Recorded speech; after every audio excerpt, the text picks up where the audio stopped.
పాండురాజు తన ఇద్దరు భార్యలతో కుంతీదేవితో, మాద్రితో వేటకు వెళ్తాడు. అక్కడ వెళ్ళినప్పుడు ఒక ఆడలేడి, మగలేడి రమిస్తూ కనపడింది.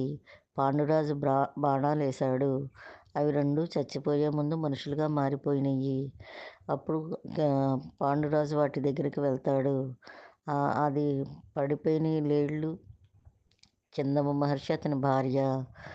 కిందముడు అంటాడు, హస్తినాపురవాస, ఇలాగా రమిస్తున్న లేళ్ళ నీ మీద బాణం వేశావు, ఇది తప్పు కాదా అంటే, ఇది తప్పు కదా, ఇలాంటి పని చేసావు ఏంటంటే, లేళ్ల కింద మారడం మీ తప్పు, లేళ్ళను తినడం మాకు హక్కు, మాకు తప్పు కాదని పాండురాజు మాట్లాడాడు.